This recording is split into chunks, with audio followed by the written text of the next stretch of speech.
What up, though? What you got, man? Like you got something you ready to spew off, man. You ready to get going. You got your Razorback hat on, whoop pig. No doubt, man. You know, I'm celebrating them Hogs always. Matter of fact, the girls softball team playing Nebraska tonight. And Diamond Hogs. This dude, every time we get together, he be like, you know they playing tonight. I be like, who? He be like, what you mean who? Like, hey, brother. Okay. The Lady Razorback softball team is in and everything. You know they playing tonight. Is in the women's World Series.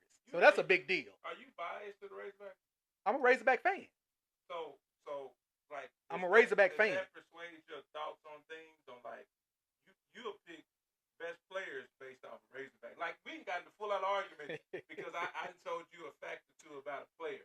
Right. You ready to argue and fight about a Darius Acuff size? Like I'm telling him, man, red dude 6'1.5", 6'2". And I was right. He's 6'3". He's 6'4". And I was right because we had this discussion in one of our other podcasts that nobody is playing without shoes on. So in shoes, Darius Acuff is 6'3". Yeah, okay. Basically. And that was our argument. I mean, that was our argument, basically. That phrase, that word right there makes everything right. What you said. No. My only argument that I felt like he was 6'3". I sent you several different pictures. How tall are you? I'm 5'9". With shoes on? Yes. Exactly. Because you're gonna hoop in shoes. Yeah. So that means you 5'7.5" without shoes on? Maybe 5'8". Well, yeah, no doubt. Dunking that thing back in the day. Don't do that. Yeah. 100 pounds ago. Hey, brother, look. One thing about JayNReg podcast, we're not gonna get on here and lie. You wasn't 100 pounds ago. 100 pounds ago. You wasn't dunking, man. Real talk. That's my boy Spider. Real talk. Man, I'm gonna ask your best friend. Yeah, that's about no. He gonna lie. Yeah, man, get up out of here. Real talk. Spider. Yeah, man, but yeah. What a film at? I'm a yeah, man. I mean, I'm a diehard Hog fan. I'm gonna roll with the Hogs, baby. Yeah. I'm a diehard Hog fan. I can't hide that one. Yes, sir. Man, so what we got, baby? There's a lot of stuff going on right now. We got Razorback news going on. We got, Billy Richmond just committed back to the Razorbacks. Malik, made his news. Were you up all yesterday? I was up. I was up following the different blogs. You know what I'm saying? I subscribe to 24/7 Sports, so I try to keep up with them. Yeah. I try to I follow a lot of different people as far as recruiting and hog information and NBA draft and that sort of thing via X. So I tried to follow throughout the day. You got one of them burner accounts, man. When you be on that talk. No, I keep it real. If I'm gonna comment on something, I don't mind it coming from me. Whatever. I can see you. I give you a prime example. I was on the 24/7 page today, and there were people that were making comments that they felt like with Malik not coming out with the official statement, like he slighted the Hog fans and that sort of thing. And I made a comment that no, you're talking about a 19-year-old kid that's making one of the most important decisions in his life. Yeah. He has his way of going about doing that. Who's to say he didn't have a workout last night? Who's to say he wasn't banking what he was going to do on what type of workout he had last night somewhere? Yeah. You get what I'm saying? So for these Hog fans to feel some type of way because he didn't put out a statement or he didn't make a Twitter post, so forth and so on. Everybody handles their things certain different ways. Yeah. Billy Richmond basically, his statement was through his agent. His agent basically made a X post to say I'm back. That's exactly what I was going to go at. A lot of these kids don't handle their social media. No, they don't handle their social media 100%. They might do 25%, 15% of it, and they hand over the keys to their agency or things, their representation, right? To handle a lot of this stuff. Because it's a business, like, and we're gonna talk more about that in the show. But no, that's exactly business. Right. Somebody else could have dropped the ball, or they could have just not prioritized that. You know right. what I'm saying? I don't have to. And to quote one of the greatest rappers of all time, it's a businessman, Jay-Z, who is Malik Thomas represented by. Yeah, Rock Nation. There you go. You get what I'm saying? So, you know what I'm saying? Pardon the pun, but you make a good point. It's a business. Yep. So this kid made a business decision, which I felt like I mean, if you followed Malik Thomas's career prior to him coming to the Razorbacks, the season that he had, I felt like in his mind, he felt like he was a pro. Yeah. And he was going to do whatever he needed to do. He got an alpha personality, and you can't tell him he wasn't the best person. Right. Yeah. Right. And here's the thing about it. I think what people were banking their situations on, he didn't have the best combine. His measurables weren't through the roof. But one thing about that kid that I know, just based upon, following him and that sort of thing, when he gets to a New York Knicks or he gets to a Cleveland Cavaliers and he works out with them, it's going to be a no-brainer. It's going to be a no-brainer that. For what? What do you mean? It's going to be a no-brainer that one of those teams that are late first round are going to take it. Yeah. You think he produces? I think it produces, yeah. Yeah. What is producing? It just depends. I mean, it depends. My thing is this here. Do you think, I give you a prime example of somebody that I feel like Malik Thomas can make himself into or even better. If you watch the Knicks play and you watch the role that Miles McBride has for the New York Knicks. Miles Bridges? Miles McBride. Okay. He's not a starter, okay, but he's an integral part of their team.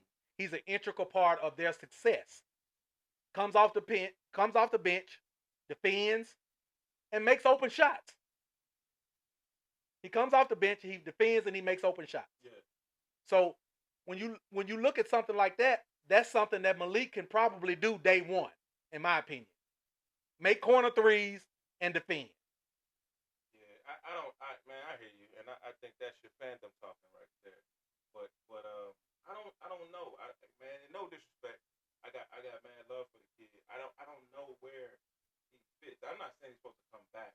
Yeah. I think if you can get there and you get your 3-year contract, which first round you get a 3-year contract, right? And then second round you get a 1-year contract, right? And then after that you on your own. Or depends on your agent and how you can negotiate, because sometimes you can get a 2 or 3 year deal as a second round pick. No, you're right. But he'll probably more than likely be a late first, early second, something like that. I'm trying to figure out his a comparable role. Okay. What does he do? What is his Superman talent? Now, I know that he scores. Yeah. But I think you got to be able to do 2 things. Okay. To be able to be productive in that man's league, because that's the NBA. Do you think so? No boys allowed. I think you have to be able to get on the floor, unless it's a bad team, right? But I'm gonna give you an example of somebody. You're talking about New York Knicks. You're talking about, because this is gonna be late first round. That's the Knicks. Yeah. That's the Thunder. That's the Cavs. These teams are in the playoffs or just finished the playoffs. Late going playoff teams. Yeah. And for a young fella to get in there and make a splash, that'd be hard. When you say it's kind of hard for a player to make it when they only do one thing, I'll give you a prime example of somebody that's a starter on a playoff team that with 1 or 2 more players probably would have been in the finals, and that's the Detroit Pistons. And Duncan Robinson is a starter, and he does one thing, and that's shoot. Shoot the ball. That's it. So respect. I hear that. And there are players out there in the league, is what I'm saying. You got okay. So cool. I hear where you're going. I think we're missing each other in the sense of, I think it needs to be 2 things. Malik Thomas is a scorer. I think Duncan Robinson, Tyler Hero, they're shooters. Yes. Right? So I hate to retract what I said, but that's what I mean. Like, I don't know if any and every scorer is going to be able to score in the league.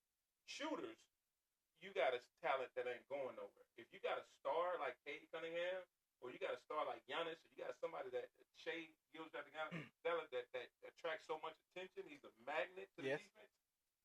You can kick the ball out to your shooter and make it.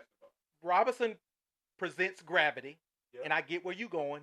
He gravitizes. I don't think Malik Thomas is that type of shooter. But what I'm hearing you say is that Malik Thomas is a scorer. Uh-huh. But if you paid attention to the series that the Pistons lost, even though Robinson was in the starting lineup, He barely could get a shot off, Jay, because of the. You making my point.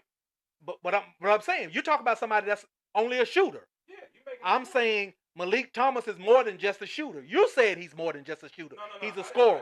I didn't say he was a shooter. He's a scorer. I said Malik Thomas is a scorer. Okay. So now listen, because you're giving a point that to me, if that would be the case, who was the number one scorer in college basketball last year? Number one scorer? I'm pretty sure you can't find that in your brain. We can go look it up. AJ DeBonsa, was it? AJ DeBonsa was number one. And number one, number two. He's pretty close. So here's what I'm saying by that. If that be the case, you'd be able to take the number one scorer in college basketball and transition him to the NBA every single year. The number two scorer, if you would know that the 1 through 5 scorers in your theory goes straight to the league and can contribute. Not necessarily. I'm saying scorers, they don't always make it happen in the league. Patrick Beverly was a scorer. In high school. And in college. Yeah. But he couldn't score in the league like that. Now, that was correct. nice to where he would score, but you got to have something else. So, yeah, what the retraction that you gave me in terms of being able to do two things, I think you can shoot it, and that's pretty much be all you can do. Because we know a lot of guys, Luke Kennard. It's a couple guys. Those guys got neutralized in the playoffs. Respect. I'm just giving you names of guys that could survive in the league. Right. That had a role that lasted 10 years, 12 years. JayNReg was pretty much a shooter. A shooter. Right? He wasn't a scorer. That's correct. He was a shooter. So those guys I think can stick and stay in the league if they can make shots. There's so many other guys like that. But scorers don't always, you can't, and that's why I get frustrated sometimes with a lot of high school guys, because they think that I got to score. You got to do more than score the basketball. Right? And so now. But aren't there plenty of guys in the league that are just corner 3-point makers? No, they call those guys 3 and D guys. Okay. They typically come with the ability to be able to guard at an elite level as well. Okay. That's the reason why the New York Knicks are so good. That's the reason why the Oklahoma City Thunder are so good, because they got multiple 3 and D guys. Right. The guys that can knock down the shot. They're not going to get in the way of the guy. You're not going to get in the way of Brunson doing what he does. Miles Bridges ain't going to get in the way of Brunson. Josh Hart ain't going to get in the way of Brunson. But see, what they do is, on the other end, they make up for some of the stuff that well, I don't see, and I think I can give you an example of somebody that went the complete opposite way, and I don't see Malik Thomas being a Cam Thomas. Cam Thomas is a scorer, but that's pretty much all he does. Sure. He's a cone on defense, and if he's not making shots, he's a liability on the floor. Yeah, and that's a lot of guys. There's a lot of kids. You know, they're not mentally tough enough. I'm not talking about Malik in this situation. Where if you don't see that ball go in the hole, your whole game is thrown off. Yeah. Some guys don't play. They don't reach their next level. They don't get to their next thing on the basketball floor unless they see the ball go in. And unfortunately, sometimes that ball just ain't gonna go in. Right. Or that might not be your role. So what do you mean now that the ball hadn't went in the basket? Now you can't guard. Now you can't play with energy. Now you can't do this. That's the kid that gets kind of looked at. And that's what I kind of think, that Malik is a little bit more than just that, because I mean, and you're hoping his game translates from college to the pros. Yeah. Because there were nights when he wasn't scoring, but he was effective on the floor. I mean, Cal didn't just take him out the game because he wasn't scoring. He was doing other things. You get what I'm saying? He get downhill, he throw a lob. He get a steal, breakaway steal or something like that. He might not necessarily be making shots, but he's having an impact on the game. Yeah. A guy like Duncan Robinson, if he doesn't make shots, he has no impact on the game. And this is a guy that's a $90 million guy that's starting on a playoff team. Exactly. Shooters are a premium. Yes. Malik Thomas ain't a shooter. Okay. He's a scorer. We're going to beg to differ on that. Well, you're a Razorback fan. Yeah, I'm a Hog fan. No disrespect. I'm a Hog fan. No disrespect. I'm just looking at the game and then analyzing the kid, the young man's game, right? Big time love for that kid in terms of who he is, his alpha mentality. Right. I'm thinking, where does he fit? How does it translate? And what role does he have? Right. Right. So that's what I'm on with that. Yeah. So, and you know what I'm saying? We've compared the two, and I think what you're saying about Malik is what I would say about Isaiah Evans. Isaiah Evans, in my opinion, if he doesn't see the ball go in the basket, he doesn't really do much else. But you know what Isaiah Evans is? Yes, he's a shooter. 6'6", 6'7". He's 6, no doubt, He's no doubt, 6'7", no doubt. He's 6'6". He's 6'6", 6'7". And he has some length to I him. think he might be 6'7", and he's a shooter. Yeah, he's a shooter more than he is a scorer. right. And so But he doesn't guard. There's a premium. So, but okay, so here's the deal: either you're gonna guard or you're gonna sit down. Right. And That's if you correct. sit down for too long, guess what? Yeah. You'll be out. You'll be right. out. So it's one You'll of be those out the things, league. It is what it is. At Yeah. some point, man, I was watching the deal the other day. It was a coach, Wichita State coach, and man, I found it it was breathtaking. Of like, man, he was talking about, evaluating talent. Yep. Watching the floor, man. We can go to a gym, and within 2 minutes, you can see who can play. What's what? Who can play, who can't. Well, where you run into issues is guys that sometimes it gets hard, and now guys can't figure out how to manage themselves, manage situations when the situation is hard. And he was saying, you're looking at it and trying to figure out, man, what kind of person are you? Yeah, you can play, but what happens when it gets hard? Mm-hmm. What happens when the coach squeezes on you a little bit? These were his right. turn. And so now, or you get 3 or 4 DMPs. Well, not even going that far, but you miss 3 or 4 shots in a row. Yeah. Or you turn the ball over 2 or 3 times, or it don't go your way. You know what I'm saying? The game plan is to go here, and it's not you right now. What happens then? And so he was like, man, we're really trying to figure out who's that kid, because once you get to the college level, yeah, it's going to be hard.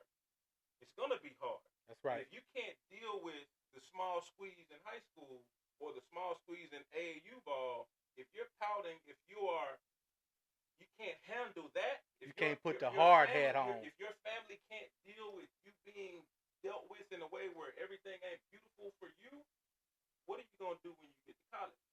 And now what he's saying is, when you get to college, guys, they tend to try to make it hard for you. Right. Just to see if you can handle the situation.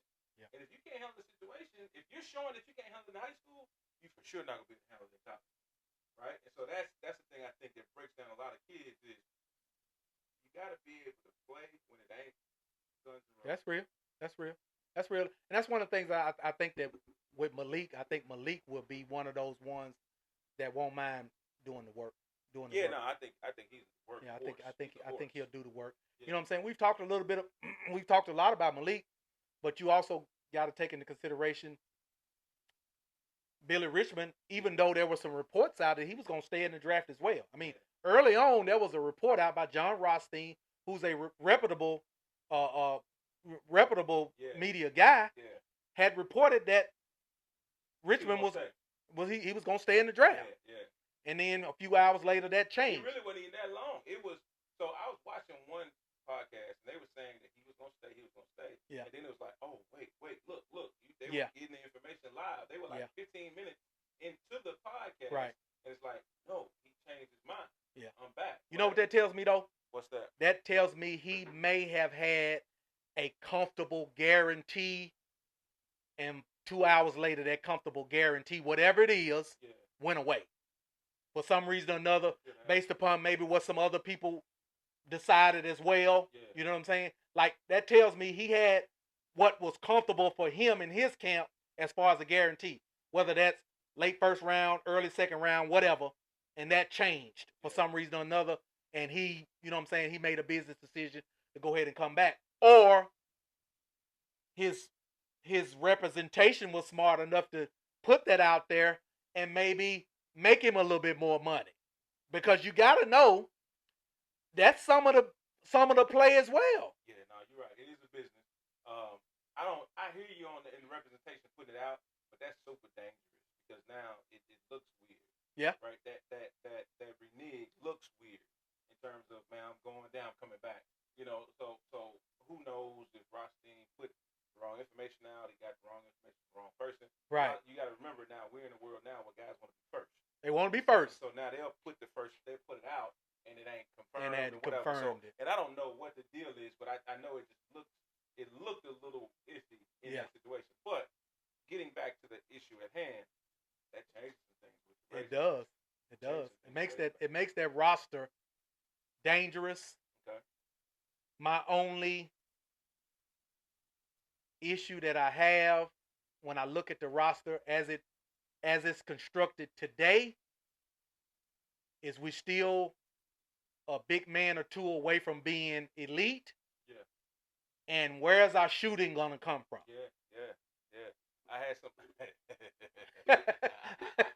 Talk to me. Yeah. Where's our shooting gonna come from? JayNReg podcast. Yeah. Somebody hit me and said, "Boy, that old 13 would look good, you know, Yeah. with how Shit. things are panned out With this current hog roster. With this bunch, right? With what they have, because right now, like you said, they don't have that guard that does things, the extras, and be able to shoot it at the highest clip. Well, they have Wilkinson, but he's small. I'm gonna say that's so that has things. So yeah. My bad, I wasn't clear. I've been told several times you talk and you're not clear. So that was one of the things I'm talking about. Has things, the length, the ability to guard the 1, 2, and 3, right. The ability to knock down shots, right. The ability to handle the ball, right, to be able to, the number one guy is going to be guarding JSJ, yes, right, yes, and so now be able to have a guy that can do different things with the third, fourth guy guarding him. Because JSJ could be the gravity, but I need to kick it to somebody that's going to make a shot. Yeah. I need to be able to kick it to somebody that's going to make a shot. That can make a play outside of that. Make a play. Yeah, I know that. So it was just funny, man. It's like, man, hey, boy, I can do number laugh. So that would be my question as to where the shooting's going to come from. Are we just going to be a downhill driving team, and that does wear out when you're on the road and you can't make a shot and that sort of thing, and you need somebody that can stretch the defense and open things up. Yeah. Like I say, Wilkinson can do that, but he's kind of small. My question is, how tall is he? You say he's 6'3" too, huh? No, he's not 6'3". Okay. He may be when they sign with the Razorbacks, well, they grow 2 inches with him. He's such 6'5". But my thing is that you saw some flashes from Richmond where he can make an open 3. Now that's something that you can't, in my opinion, you can't rely on him to do. You know what I'm saying? Because he's more of a downhill driver, and he sets up an open 3 because he's such a dynamic downhill driver. So let me give you this. And you're right. When it's time, my old coach used to call it nut cutting time. Yeah. When it's time, late in them games, in those crunch situations, right, you go to what you're best at. Yeah. You go back to your thing. Yeah. Right? And some of these kids, you can see that they have a thing. Billy Richmond is a downhill driver. Yes. Right? He's not a knockdown shooter. He can make a mid-range. He's a defender. Yeah. Right? And so I'm saying when the rubber meets the road, kids are going to go back to what they're naturally great at. And right now, from what I see, and when I say I like that kid, man, I super like that kid. Yeah. I don't know that that's him. And I don't see that on the roster of somebody that's able to just make 4 out of 7 threes on a consistent basis. Yeah. Not one night. I ain't talking about one night get out, make shots. This is going to be and now what I think has been the Achilles heel at times is when you get in late situations, when you're playing against teams with equal talent or even greater talent. Yeah. Now you have to, guys, it ain't development time no more. You got to put the guys out there that's ready to do the things that they're ready to do. Right. And that's an easy. We can go to a zone. We can pack it in. And now, what do you have now? Well, what I think they have, and again, there are some question marks, because what Razorback fans will miss sorely in a hurry is a Darius Acuff Jr. because you don't have somebody that can just go get a bucket when you need a bucket, or can go run off 10 straight. Sure. I don't see that guy. Which Wilkinson can be that guy. Wilkinson can be that guy. Wilkinson can be that guy. But here's the thing about it. What does your lineup look like from day one? I'm asking you, Jay. What do you see as the lineup when they roll the ball out in October, November? Who's your 5 that they run out there?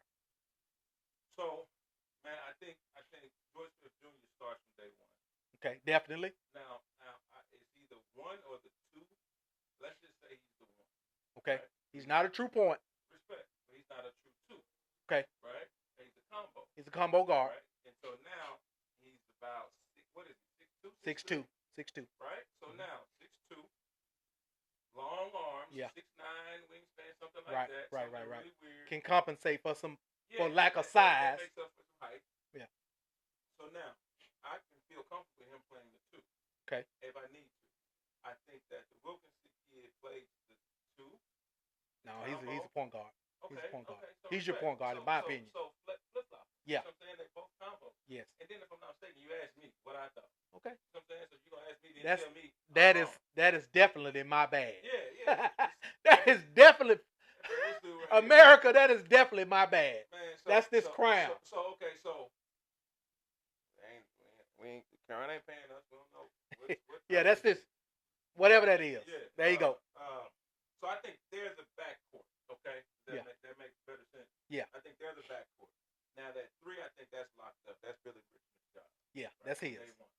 4, I think Mika Mirrodin, and then the 5 is whoever they go back and get. Yeah. In the transfer portal. Yeah. I think after that, that's when it gets kind of sketchy because looking at the bench, I think you have to go get another scoring guard, another playmaking guard. Yeah. Because if one of those 2 guys go down, right, with JSJ or the Wilkinson kid, now you're in real trouble. Because I think I get what Kyle is doing. It's more of a bruiser style of basketball. Yeah. Like you can just beat people up because you got the Dutour, you got the JJ, Andrews, yeah.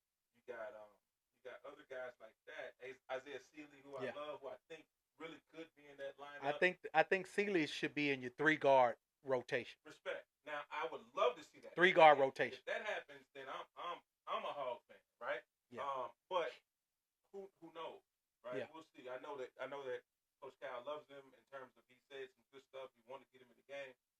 If he's in that 3 guard rotation, I think that makes you even bigger because Zay is legit 6'7". He's legit 6'7", right? Yeah. And I hadn't seen him in months, so he damn near could be 6'8" by now. Yeah. Because remember he was young. He was younger. Going into 17, going to high school, going into college. Barely 18 going into college. Right? Yeah. So I think that's my 5 with those guys coming in after that. I don't know what would have happened if Malik Thomas comes back. Yeah.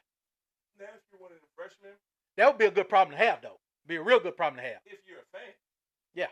I mean, I'm a fan. Okay, respect. But I'm speaking from a like It's gonna be some hurt feelings. Hey, look, Malik comes back. I mean, he's a starter. He's a starter. Yeah, no doubt. And so what I'm saying is, there's people that have kids that are playing. Yeah. Right. And you go into a situation thinking it's going to be a certain way. That's real. So when a person like that comes back, it changes everything. Yeah. Right. Because Malik is going to probably, if he comes back, be the leading scorer in the SEC or something, something like that. He's going to get 20 shots. Yeah, something like that. Yeah. So now the situation changes for people. And so a lot of these people, like, again, we talked about this in the previous show, 5-stars have a mindset of, I'm going to come in here and be out of here. Yeah. After a year. And so That's that real. makes adjustments. So, of course, kudos to the Razorbacks and all that. I think they'll be really, really good this year. But who knows if everybody is like, oh man.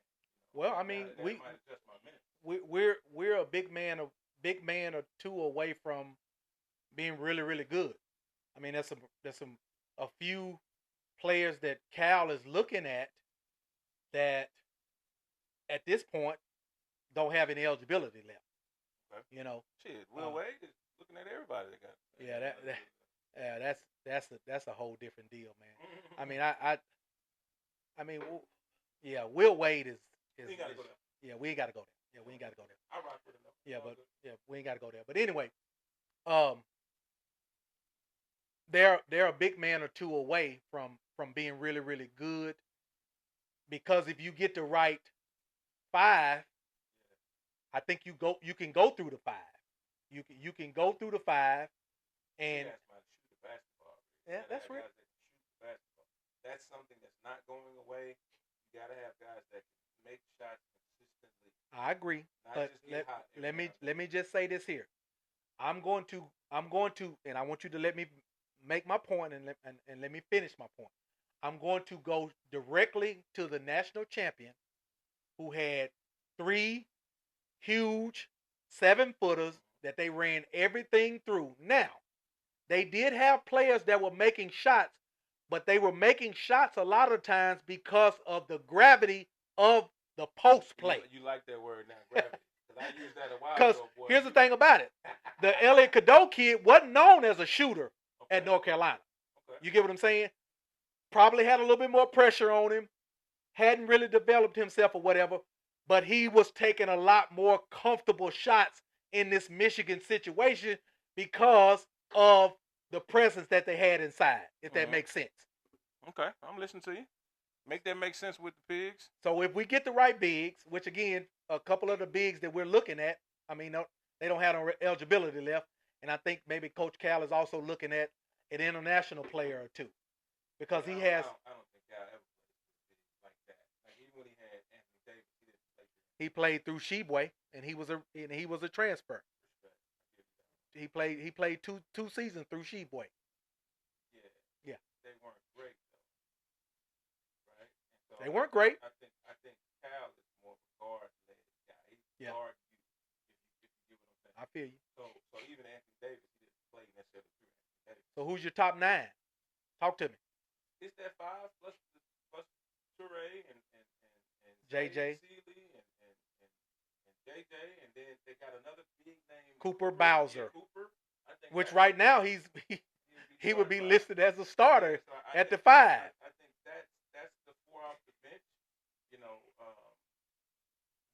the Toure, Seeley, Cooper, JJ, that's 4.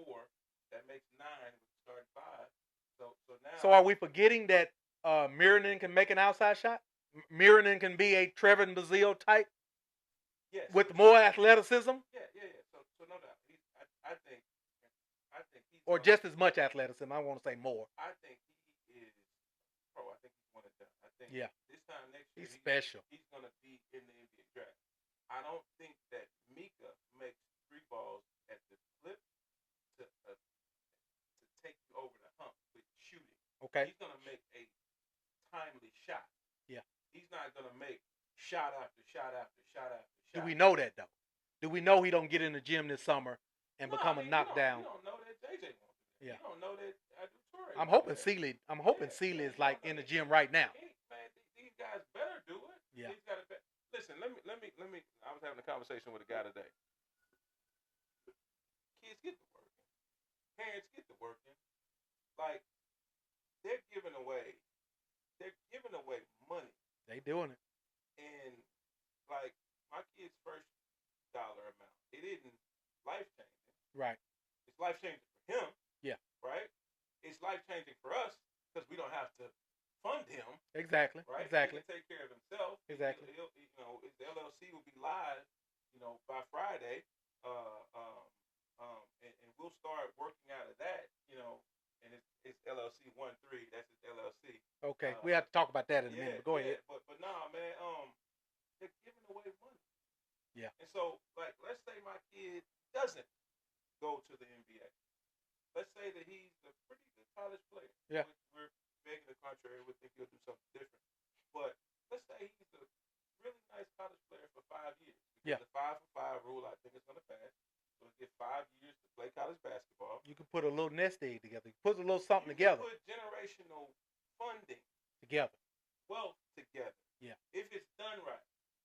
We're talking about trust funds. We're talking about putting dollars away for his future. You got to talk about a 19-year-old kid. Right. And if you store away money for a rainy day that we forget, $1,000 here, $2,000, $5,000, $10,000 here, just put it away, and you look up in 20 years. It's worth a lot. Yeah, no doubt. No doubt. So what I'm getting at, where I'm going with this is, man, parents, kids, if their kid has a talent and they love it, and I don't just force them just to be doing it, but if they got a talent and they love it, man, get to work. Get to work. It's out there to get it. It's out there to get it.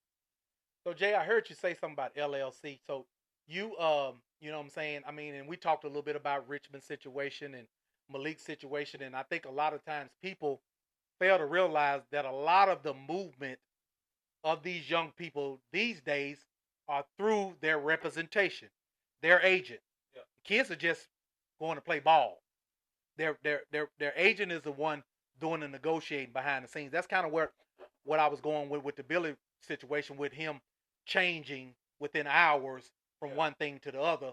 You know what I'm saying? Maybe it was one of those things where the agent had something to do with it. So you guys have some representation in that sort of thing? Yeah, man. We just signed with an agent this past week. Oh wow. We've been talking, and we mentioned on the show. You know, the last show, by the next time the show airs, everything will be in place. Yeah, so we signed with DNA. Doing Nothing Average is actually an agency that's funded and spearheaded by Ron Artest. Okay. Listen, man. Yeah, we've been flirting around with them for a while. Okay. You know, I'll make sure that I'm clear on that. But they've been around for a while, making sure that they have a presence and understanding, what's going on, everything done the right way. Right. But just making sure that they know that we know that they're around. Right? Okay. So we've been excited to get some representation. I have been my son's representation. You've been that person for a number of years. Right. Right. And so you go to these meetings and have these conversations with him, and you're there. And so I don't want to say that I'm definitely not an expert, but I wanted to do something like this when I was younger. So I've done some research in terms of that, but to say that I know exactly what's going on would be an overstatement. So I'm excited about having someone that can speak for my kid, that can fly up to Nebraska, make sure that he's getting the things he needs, make sure that we are going to places we need to go to. Right. Meeting the right people. Meeting the right people in the right room. We're more likely to be at the NBA Summer League this year. Going to meet people and going to just have a good time. Definitely gonna be out there. Got to see my boy Aka. Yeah. So and Malik. Yeah. So no, yeah, man. I think it's very, very important that you're doing the research. We were at a Puma event. My middle boy Joshua started playing. Right. So it's a lot of guys that I've met and I've seen over the past 3-4 years, and that they look like regular normal people at a gym. Yeah. But they're agents, they're scouts. They don't wear a brand. They got on a T-shirt.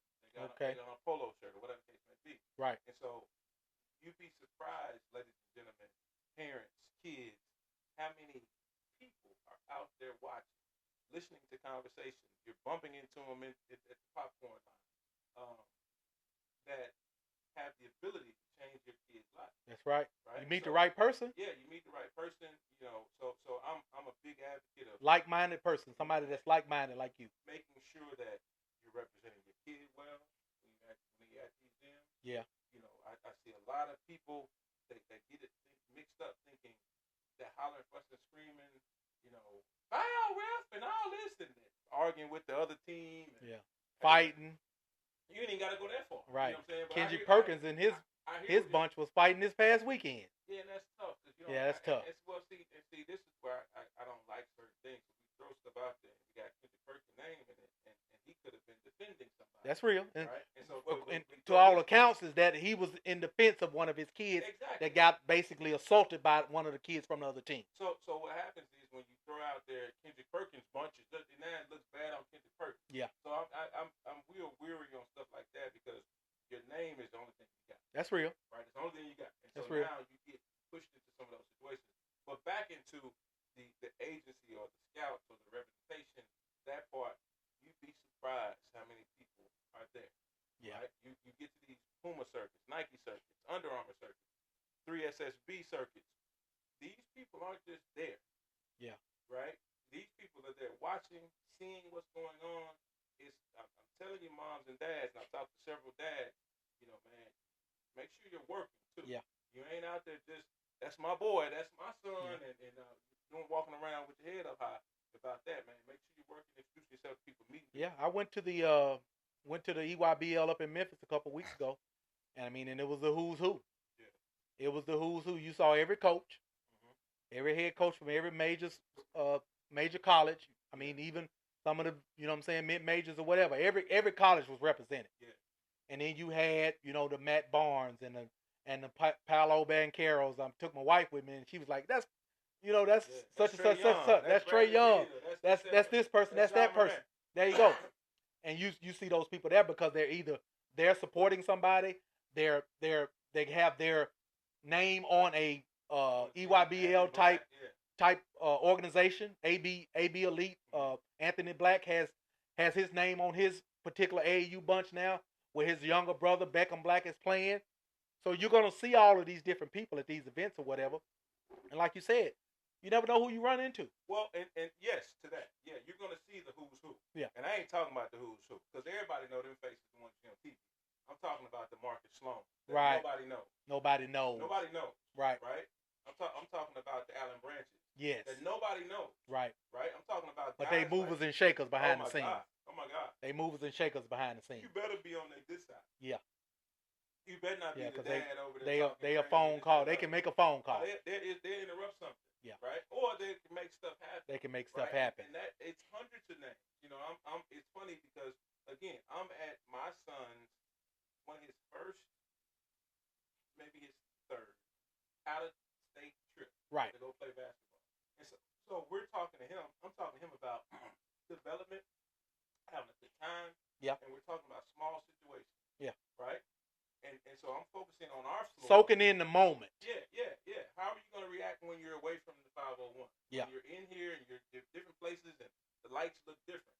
And so I'm focusing on that. Filming the game, record, and all that stuff, and I get a tap on the shoulder. Man, what you doing here? I look up, it's my guy. And so now it's a conversation, oh, my boy, blank, blank, blank. And so now you start to see, oh, these are the same guys. Same guys, because they're looking for the next one. They're looking for the next one. They're looking for the next one. You don't, again, parents, you don't know who's watching your kids. Yeah. So I strongly suggest all those shoot it or, you know, go to the basket, you know, all the way, you know, all that type stuff, you know, that's for your kid and your kid only. Right. That not looking out for team stuff, and you think it doesn't bother, you think it doesn't hurt, but people are watching. Yeah. People are paying attention. That's a fact. That's a fact. You know what I'm saying? And we can delve into a little bit more of the AAU stuff, man. Like I said, last week was a live event, live period. Yeah. I think last week EYBL was in Kansas City. The week before they were in Memphis. Shout out John Brooks, KC. No doubt. So I know they represented you know what I'm saying, Kansas City and that sort of thing. And then you know you got the Adidas circuit. You got the Puma circuit, Pro 16. New Balance has a circuit, and Honor has a circuit. 5 circuits. For 5 circuits, so it's, you know, it's plenty of opportunities to meet some of the people, or open the eyes of some of the people that you're, you know what I'm saying, that you're speaking of. You know what I'm saying? So, I heard some disturbing news, and you tell me a little bit about our Hawks organization. Yeah. Apparently, the 17 and under bunch disbanded. Yeah, man, I caught wind of that, man. That kind of hurt. That hurt me in a different way. I'll say this. Let me start off by saying, right, I really love what they're doing with Jamie Dunn. Right. I really love what they're doing. 15. He's playing up, right? He's playing 15. He's playing 15. The last I know about. But they also allowing him to play out on the floor some. Yeah. So what I'm saying is the development. That's what I'm gonna be honest. I think that we lacked in terms of the state of developing next level stuff. Right. Right. And you know, typically you get a kid that's 6'7", 6'6", 6'8", whatever, and that's normally big in most places. Mm-hmm. So now I'm starting to see like the Jamie Dunn situation, moving out on the floor, making decisions. It don't always have to be pretty. It don't always have to look like everything is. Because I mean, AAU should be about development. It's about development, especially the 15U era. Yeah. And who cares if you win or not at 15? Even 16. Yeah, that's the problem. I think too many people. When you say that, when I hear you say that, Jason, and I'm gonna mess around and I'm gonna get on my soapbox. When I hear you say that it's not about winning, then why is Arkansas continuing to have situations like this, whatever happened with the Hawks, and I don't know all of the details and that sort of thing. Why are our kids continuing to suffer? Why is a Brad Bill elite or a Legends bunch out of Oklahoma allowed to come in and pluck our best players? We talked about that on the last show, and pluck our best players. Why is that happening? I look at that Legends bunch. I got a chance to watch them. Elijah did his thing. Elijah's playing with one of the top 2028 kids, or maybe even 29, because I think he's a 15-year-old kid, 7'3", Dylan Betts. Okay. So he's getting an opportunity to play with somebody like that, and he's doing his thing. I mean, he's literally doing his thing. So all eyes are going to be on that bunch everywhere they go. Sure. Anthony Spratt Jr. is playing with Brad Bill Elite. Yep. Doing his thing. He just shot up the rank because I think he just moved up to number 20 in the nation. So he's obviously, you know what I'm saying, showing his. Which I think he's going to be higher than that. He's going to be higher than that before the summer's over. But he's doing his thing with Brad Bill Elite every single tournament they go to. Hey, you're going to have sometimes where Brad Bill himself will be over there coaching them. No, Brad Bill does coach that team. He's head coach of that team. You get what I'm saying? So what is the disconnect, Jason? When you have the amount of talent that we have in this, I'm gonna just go ahead and say it. Say it. Now, hey, listen, I'm gonna challenge you to say what's on your mind, because you'll call me and spew off all this stuff, and then we'll get on the show, shit. And then you halfway say half of it. Say what's on your mind, bro. We have a 7-time All-Star, future Hall of Famer, in ISO Joe, that's from Little Rock, Arkansas, that has an AAU program, and he's a Jordan Brand ambassador, but we don't have a Nike Elite EYBL team in this state. Yep. We don't have a shoe contract with any circuit. What the is going on? We got a shoe contract with Adidas. Yeah, but your 17's just disbanded. Touche. And so we got two conversations going on. And you start off with the Hawks thing, right? 17 is disbanded. Right. I took it to the 15U with Jamie Dunn. Yes. And then also too, I want to go. Kudos to what's going on there, right? Right. And two of our best players in the state are playing somewhere else. So cool. Yeah, respect. So let me finish. I'm gonna get back to that. 16U. I see what's going on with Brian Cal Jr. Yes. Right. I see what's going on with Span. I think he's Elijah Span. I think he's 16U. Yeah. So I see what's going on with those guys, right? And so I'm saying to the Hawks, kudos, right? Kudos to what's going on with that. I love this development. You got some guys that are going to be going for the future, and that's going to be beautiful. Now, 17. When I look at that, that's alarming. Because if I'm Marmar out of Northwest Arkansas, yeah, what do I do now? Like live period. Evaluation time. I've established myself as the guy at the Hawks situation. Yep. And now I'm not. And now that's gone. Trey Aline, he had just left from flight, came over to the Hawks. Right. Had a good weekend, if I'm not mistaken. Right. And now that's done. Right. You know, be right. I know there's an injury, some stuff going on. So I'm hearing small things. I'm not putting not casting any aspersions on the Hawks. I'm just saying it just doesn't look right. It doesn't look good. It doesn't look. Well, when I hear you throw these names out again, Cole Rockwell, if you go and you look at Jamal Holden, the elite programs, it may not, even though you have a 17U representation on the EYBL circuit, you may not necessarily have all 17U kids. That's real. You get what I'm saying? You go and you look at some of those teams.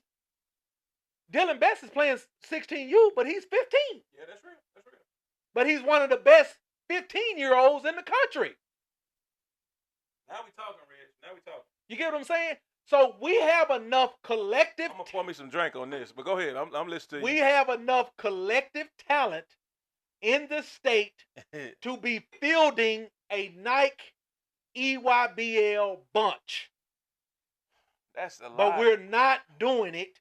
And here we are. We have one of the best players to ever play in the state has a program, and he's a Jordan Brand ambassador. You're gonna keep going there. You're gonna keep it on ISO.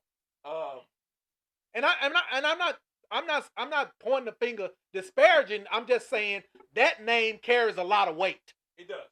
But how do we and let's get down to it. How do we build a Nike EYBL when we'll have one or two players in each class that's elite? Well, the same way the Legends does.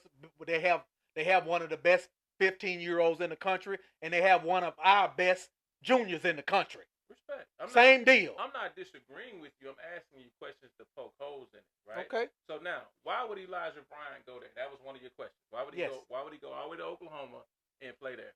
Because he doesn't have a vet here, right? He doesn't have that. He should. He don't have. There ain't no 7'3s walking around here. Okay. So now, if I'm Elijah Bryant, I want to go where I can play my true position, where I can have responsibilities, right? Where I can be on the level of playing in front of and with and against the top level talent, right? Elijah Bryant is a knockdown shooter, right? He does some good stuff in terms of guarding, and he scores the ball at a high clip, right? Yeah. So now, can I get that off here when we got a lot of guards that do the same thing, that now we're in each other's way? Right? Or do I go to a place where I got the Betts kid? Yeah. He might not be the best scorer in the world. Right. Right? He's a shot blocker, rebounder, screen setter, elite at that. Right? So now I go over there to where now they're coming to see Betts, but they're going to see me as well. And while they're seeing me, I get a chance to be me. Then you go to the bordering states and find that other kid. And you put them with your best kids. They gonna leave there and come here? We do it. We're doing it. Okay, so cool. Right. So we go to. We're doing it. Listen, we go to Texas. We go to Missouri. We go to Louisiana. Yeah. We go to Mississippi. Tennessee. We go to Tennessee, Memphis, yeah. But who's coming to Arkansas? I'm just being honest, and listen. I want it to happen. I'm all for this state doing it. But who's coming here? Because we got a lot of guards. The Wings did it and the Hawks did it at a high level at one time. I'm not telling you they didn't. But I'm telling you it's a different with world. Isaiah Jones and bunch and Reggie Perry. Reggie Perry's not from Arkansas. No doubt. No doubt. I coached his younger brother. Yeah. With the Hawks, with Kale and all them. Okay, yeah, so it can be done. No doubt. I'm not saying it can't be done. I'm saying it's a different world now. Also, people want to see stability. Yeah. They want to see that you've done it, and people ain't taking no risks. I'm not taking a chance. I understand the Elijah Bryant situation going there because you get a chance to go EYBL. Yeah. Right? You get a chance to not only, man, on Sunday, one of the best feelings in the world playing AAU ball with my kid, or summer ball with my kid, is I got to come home on a Sunday. Yeah. I ain't had to see you in the grocery store. I ain't had to see you in the mall. Your wife don't teach at my kid's school. That's be real. Looking at me upside of my head. I get to come home. Yeah. Right? I ain't got to worry about all that. Like, y'all can handle all that stuff with y'all stuff. And so I understand that. Yeah, I want to go play with the 7'3" kid with a 6'10" 4. I'm just giving out randoms. Yeah. Right? So now I ain't got to play. The 4 is about 6'8". I saw him too. I ain't just because I'm 6'3", Elijah Bryant, or however tall he is, something like that, roundabout.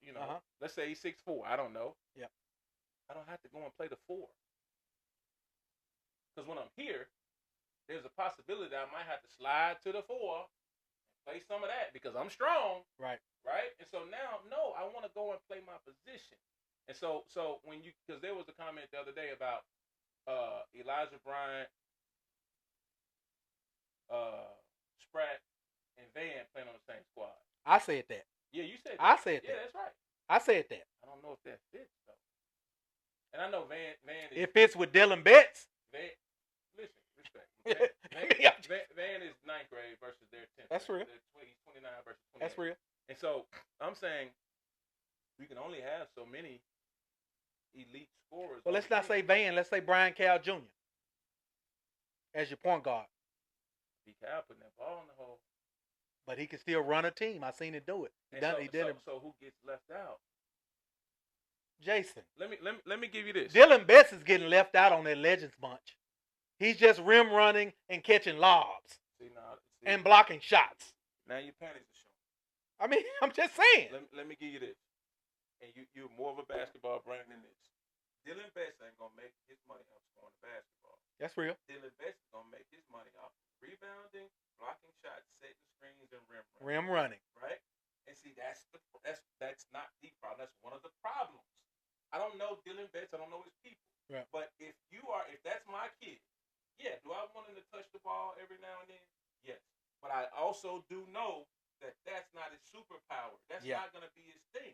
Right? In a sense. Now, if he's Wemby, and then we got a whole different he's thing. legit 7'2" right now. Respect. 15-year-old. But what I'm saying is, what is his superpower thing? Yeah. What is his Superman thing? And so it's going to be those things. So I'm saying, I want him. As y'all notice, I'm a Dylan Betts fan. Respect. I want him to be in a situation where he's going to be doing the things that's going to get us paid.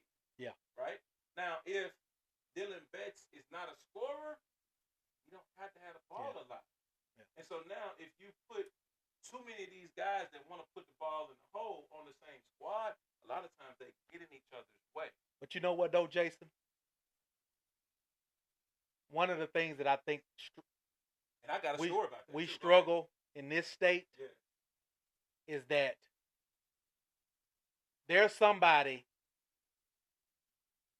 that notices 5 years prior that a Marcus Spears Jr. or a C.J. Rosser is the ticket, and they get in front of the right people and put some people around C.J. Rosser and Marcus Spears that compliment him, and they get that contract.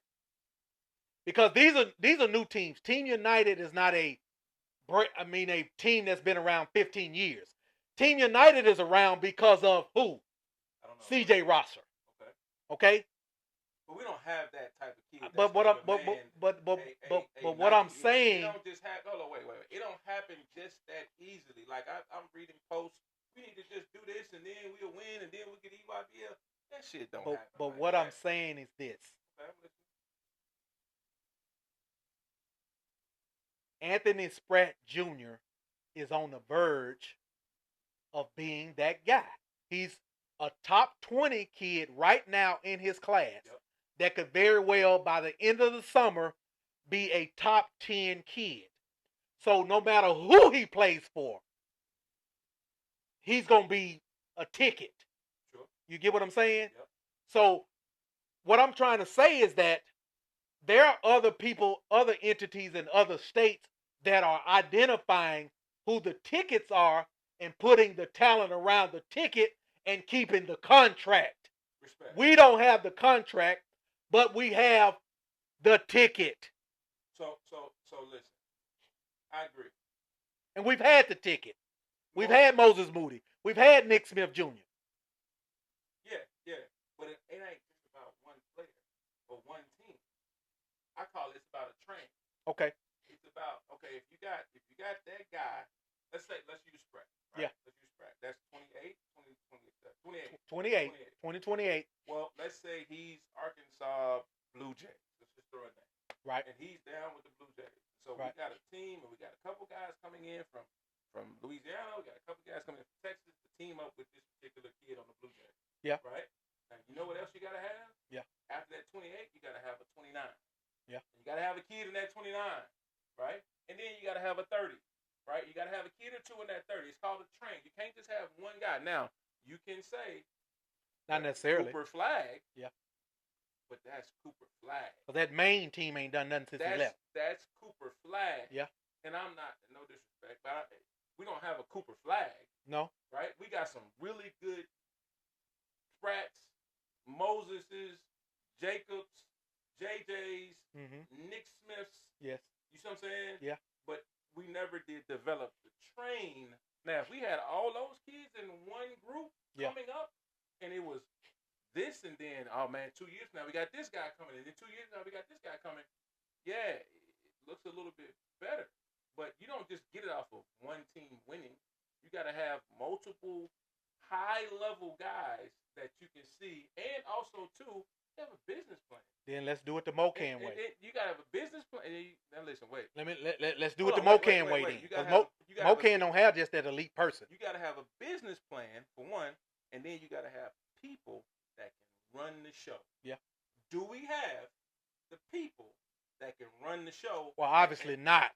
Okay, so obviously not. It starts there. So so then now we can't just keep putting it on the kid, and we can't just keep putting it on. It's the parents that can't let, because that's the part that I get pissed off at. Is it's always the parent, and then it also always be the dad.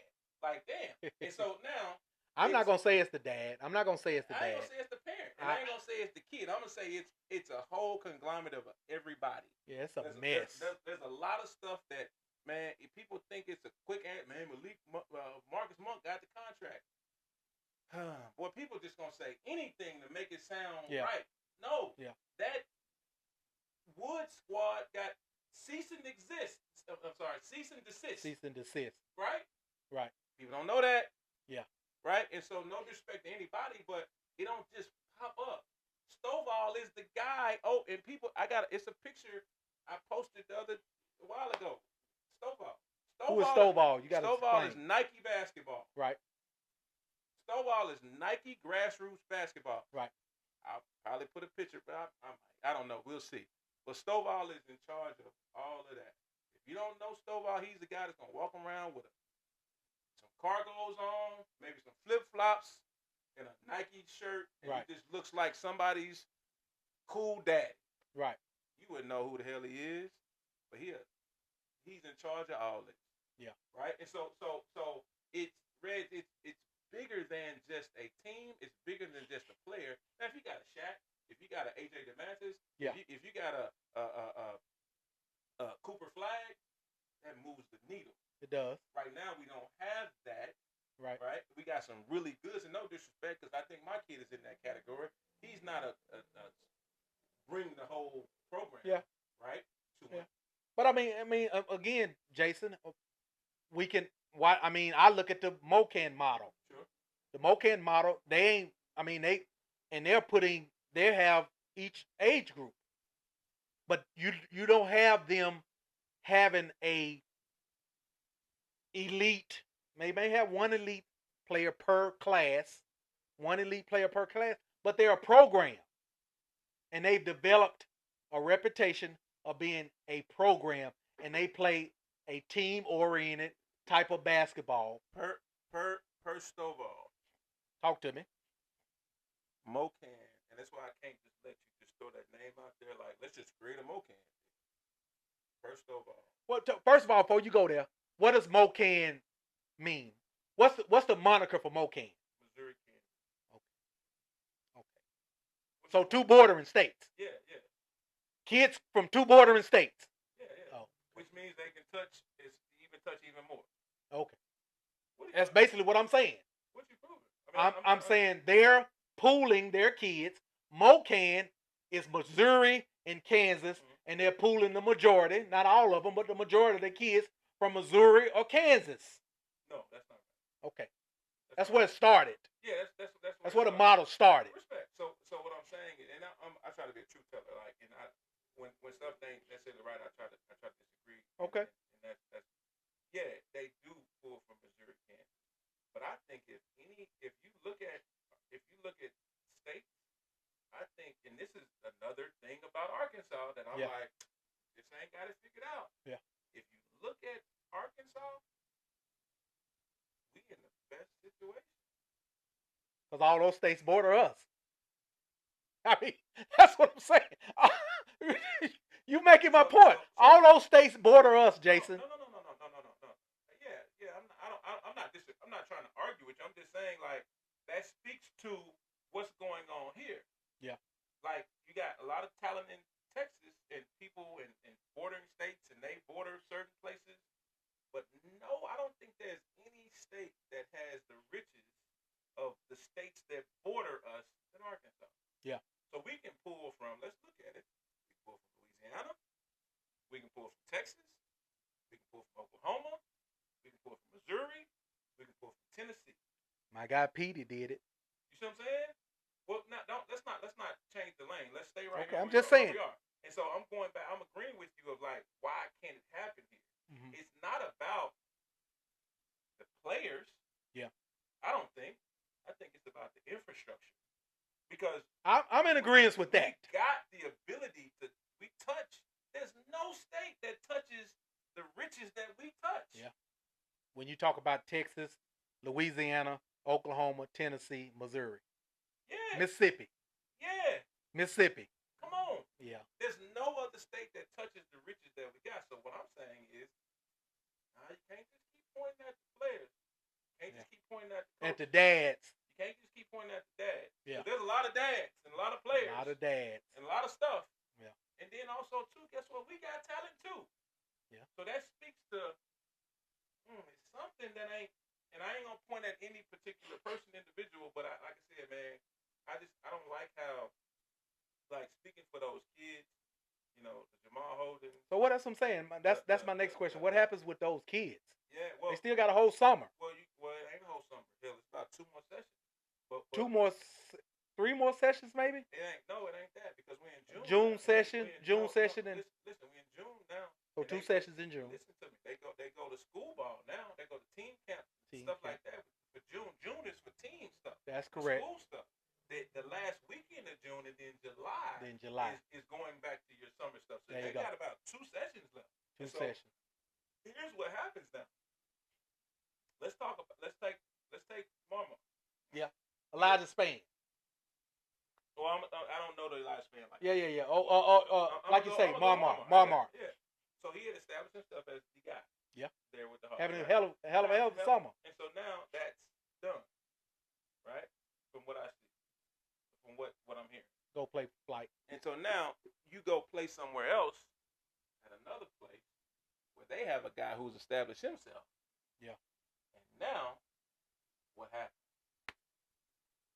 And you got to be able to make that mesh because all talent doesn't mesh together. That's correct. Just because, man, he's a 5-star, he's a this, he's a that.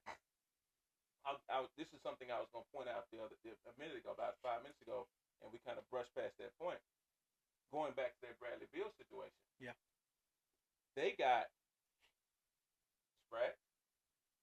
They got Pettigrew, right? Yeah. He's a guard. He's top 12, top 15. Yeah. Pettigrew gonna try to put that ball hole. Jimmy McKinney, Jr. Well, let's stay right here for a second. Pettigrew gonna put the ball in the hole. Right. Sprat is more. He's surgical. He's slicing you up. He ain't gonna force a lot of shots. I think you probably need to force a couple more. But take a few more. That's my thoughts. And be a little bit more selfish. I'm sorry. I said that wrong. It ain't about you taking more shots, it's being more assertive, getting to different places. But that's my opinion, and who cares what I think. But the Pettigrew kid is going to try to figure out any and everything. He going to double teams. He going to try to split everything. Right. And he makes shots. Make shots, He make tough shots. Yeah. And then I look up, and they got a point guard. I don't know his name. That might be Jimmy McKinney. Okay. So Junior. He's trying to do some of that, too. Okay. Guess what? It ain't room. Yeah, for all of that. Mm-hmm. And so what I noticed in one game, because I try to keep up with some of the guys, Sprat is one of those kids. It was late game. It was a tough game, and he's trying. The point guard don't know what the deal is. It's Sprat Pettigrew, and he's thinking me, and it ain't you. And he turned that thing over. Matter of fact, it was a backcourt violation. Right. And he had made 2 or 3 plays where it's like, you don't get what's going on here. And I'm not saying he's not a player. He might be. I know he's probably a D1 player. Yeah, no doubt. But, hey, brother. Hey, now. Get off that rock. Hey. Get off of that rock. Come here. Yeah. And so now, guess what? He turned it over. It's a big time in the game. And guess what you hear? Yeah, come up out of there. You got to sit down. Yeah, come up out of there. And Bill put in a smaller white guard who handles it, but you can tell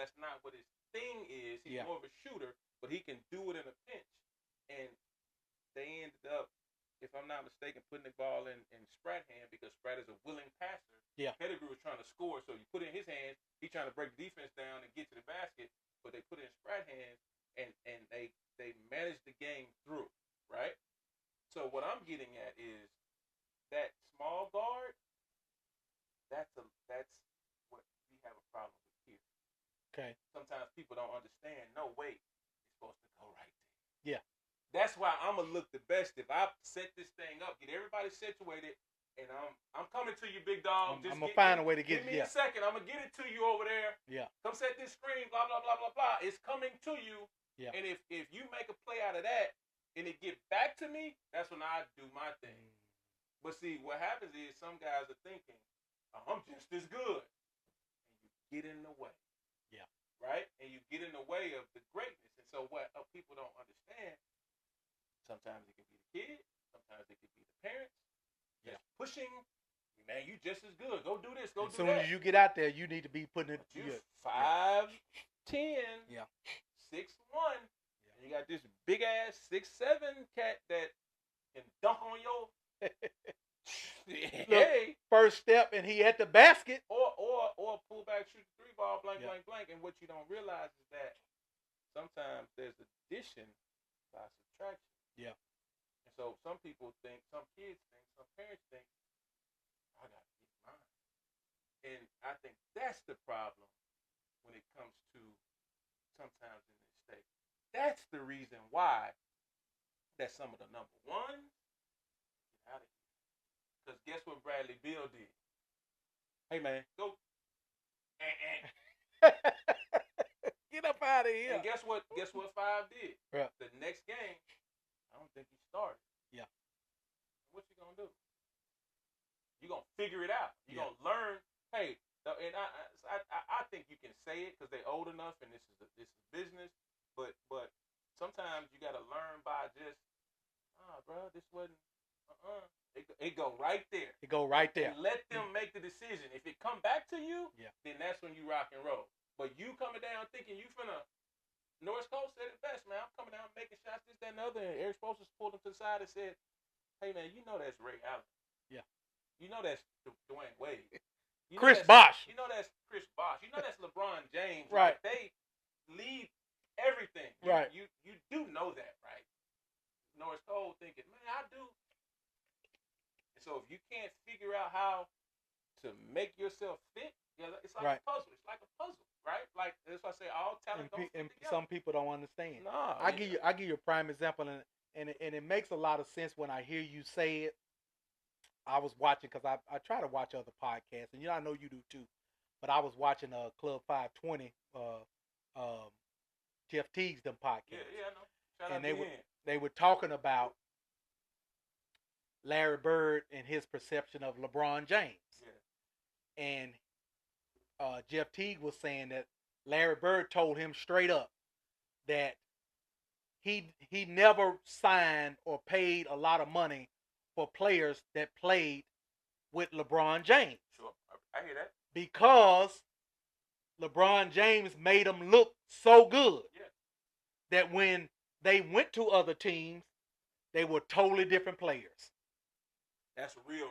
That's real. Yeah, that's real. This is a Hall of Famer, legend, basically telling another NBA player that I'm not going to be putting a lot of money behind guys that played alongside LeBron James, or Dellavedova, or James Jones, or those type of people. Because here's the thing about it. You can keep going down the list. Mike Miller.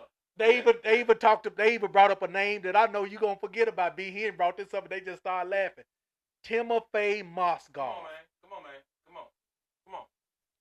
Sometimes guys make the game so easy, and I'm not saying for guys that aren't that good. Yeah. For guys that aren't that good. You and I'm speaking back to the Bradley Beal situation. Yeah. They got two guys. Yep. Two probably pros. Now yep. I think the pedigree kid probably is too assertive sometimes. Yeah. I think he gets himself in trouble. But I think with maturity and time, that's gonna fix himself. But I think you got Coach Cal offered him too. Yeah, no doubt. He just did. You got two guys that are guys. Yeah. And then now you find guys that fit complementary to those guys. Right? And so now you can is Brad a point guard? No, I don't think he is. No. But he can ball. He's a wing. He can handle the ball in a clutch in a situation. Right. And guess what? He's a willing passer. Absolutely. And he's going to pass you open. He's going to do different things to make you Sprett's quietly a savvy basketball player, man. To make you better. And so now, when you look at the Bradley Bills or situations like that, you use legends, they're going to have a couple guys and then some specialty guys. Yeah. Right? And so now you got to be, and I think in high school, you got to be able to do one thing special to be able to be effective. Yep. As you get older, college, NBA, you got to do multiple things. A little bit more than that. Right? And so now, if you got a couple guys, that's an automatic all-time mismatch, right? And now at 6'6", 6'7", whatever, you got to have guys. So they got multiple guys. And so if that big 6'7", 6'6" kid, however tall he is now, is here. Yeah. You got to play 4. Yeah. Because you got to play any spot minutes at the 5. Right. You know what I'm saying? But when you go out of state or you go to those bigger programs, you talk about the MOCANs, you know, they're going to have, like you said, they're going to have a guy. Yeah, they have a guy. And they're going to have a system. They'll have a system. And they're going to have guys that play in the system. They recruit guys to the system. Like within Nebraska, the system. Like Nebraska. Everybody can go play there. That's real. Right? And I don't know if that's a great thing, a good thing, or not. But they recruit a certain type of individual. Right? Yeah. And so now, going back to that situation, it's if he's here, does he have to play the 4 or 5? With there, he's going to play the 3. Yeah. Even the 2, and even possibly some 1. Right. You know what I'm saying? So now, I get it. And so we can talk about stay here, bring talent together. But if guys aren't willing to play ball right, if guys aren't willing to play like they need to be supreme, because there's not going to be a 5'10", 6-foot guard that's going to step on a college campus and be the guy from day one unless you are supremely talented. Regardless of class, give me your 5. And you can see that. And you can see that from early on. Yeah. And if you can't get in here and step in the front, you're playing with JJ, get off the ball. Right. You're playing with JJ, get off the ball. You know what I'm saying? You missed my question. You're going to glaze over. Regardless of class, give me your 5. What do you, man, help me out. If you had 5 to start the Arkansas Blazers, regardless of class, give me your 5. Ever or no? In what we have now that's playing grassroots basketball in the state, regardless of class, give me your 5.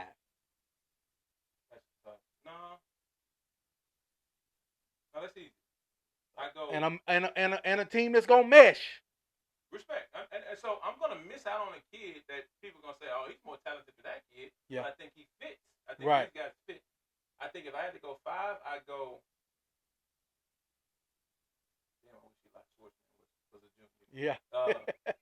But no, I go be Cal.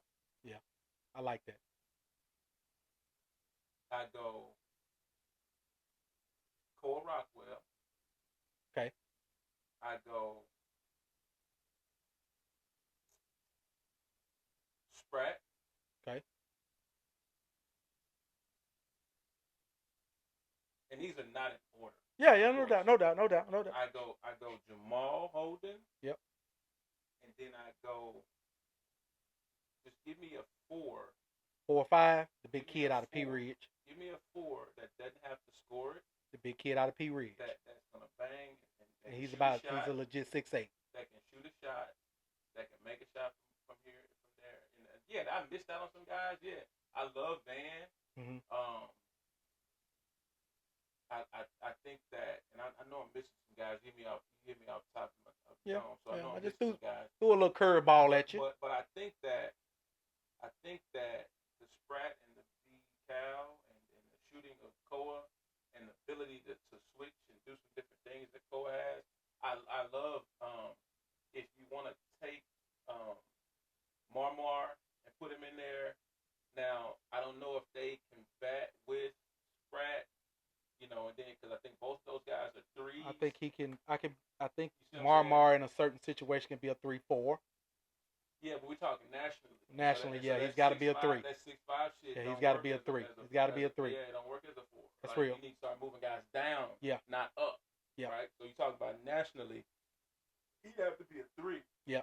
And that pushed Sprat to the 4. So no, I say no. I think Sprat is my 2-3, and we all have to work around that. Right. Right. I like the Jamie Dunn kid at the version that he is now. Yeah. Of he's not a major scorer. Now he'd have to play the 4. Yeah, he had to play the 4. And we have to be satisfied with that. But I like shooting. I like gotta have somebody that can knock shots down to be able to get guys out of the zone. Right. Get guys from packing. Right. I like that. Talk to me. I think I would go. I agree with you. I go with B Cal, Sprat. Now B Cal gotta know now. This is you know what I'm saying? They play together. They played together their whole life. That's high school. Yeah. They play. And B Cal when he go to Adidas, he put the ball in the basket. Yeah. Right. Yeah. So you know what I'm saying. So now you gotta adjust a little bit. This supposed to be my group. Respect. I'm just giving you what I'm thinking. I would go, and it's gonna be a small guard lineup, and I know you're gonna say small guard, but I would go B Cal, B Cal, Elijah Bryant, Sprat, Jamal Holden, Rylan Brown, and that's the big kid out of Pea Ridge. Yeah. That would be my 5, regardless of class. That I could say we can go and, you know what I'm saying, put some other guys around it, put it, you know what I'm saying, and make some noise. Yeah. I feel like I respect that lineup. I like Cole's ability to do multiple things. Yeah. 6'6". Got some length. 6'7", length. Right. Yeah. I'm a big guard guy. You know what I'm saying? So, yeah. You know, it is what it is. But you know, I know there's probably other talent that you can weigh and say this talent is better than that talent. But I think in terms of fit, right? And so that's what happens. You know, you put guys in situations. I think. And then I find a way to get Van in there. Yeah. I definitely find a way to get a Jamie Dunn in there. Yeah. And I'd find a way to get maybe a Elijah Span and a like you say, a Marmar, that type of deal. And see, again, those are names. Yeah. And they come with responsibilities. Right.